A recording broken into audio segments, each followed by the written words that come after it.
Hey everybody, Kevin Duffy of the Boston Herald, joined by Guregian here at Gillette Stadium. Days away from what I would call a sneaky tough matchup on the road for the Patriots against the Chicago Bears. We're going to be talking about the three keys to the game. I think number one, when you look at Chicago, it's got to be that overwhelming defensive line. They injured Aaron Rodgers in week 1. They put a lot of pressure on quarterbacks in weeks 2 through 4. That's the key for the Pats. They've got to keep Brady upright. No question. They were sort of embarrassed last week going against the Dolphins and Brock Osweiler, and they came up with a big bagel, and they're hearing about it in Chicago all week long. Khalil Mack did sort of tweak an ankle, but pardon the pun, I think they'll be loaded for bear against Brady, and a Patriot offensive line that's performed really, really well this year.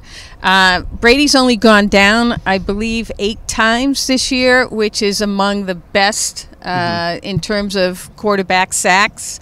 Dante Scarnecchia has been playing really well, and they're going to need to do the same Sunday in Chicago. Yeah, one of those sacks last week against Kansas City was Brady's fault. He had like 10 seconds and he just ran back and forth and didn't get rid of the ball. So it's really been since probably the Jacksonville game in week 2 where he's faced a really dominant pass rush and has been kind of overwhelmed at times. So we've seen him have a clean pocket and been able to operate comfortably back there.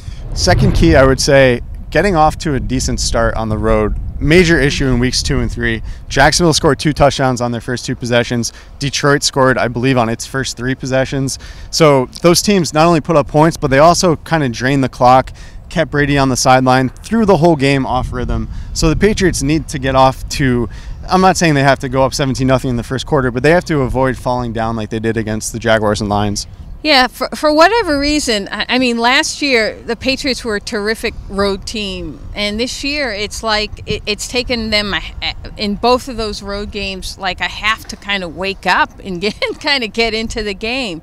They can't, it's like give the other team a half to get going. They have to start right off the bat, because again, I think the Bears are really going to come out, especially after kind of being embarrassed by the Dolphins. I mean, that was an overtime loss, but still, they were expected to win that game, and they're coming home, and they're gonna, want to put it on the Patriots. So the Patriots have to turn the page on that great win Sunday night and come out right from jump. One thing Sunday night against the Chiefs, very good in the first half on defense. Second half, they were susceptible to big plays. Terrible. You had Tyreek Hill's 75-yard touchdown. You had a Kareem Hunt 67-yard touchdown at the beginning of the third quarter. That's been something that's plagued the defense on and off for the last couple of years. Chicago is not Kansas City. They don't have Tyreek Hill. They don't have Travis Kelce. They do have Matt Nagy as their head coach, who comes from KC, so it's the same system, and they also do have some explosive playmakers. So that's another important thing for the Patriots defense. They've got to limit those big plays.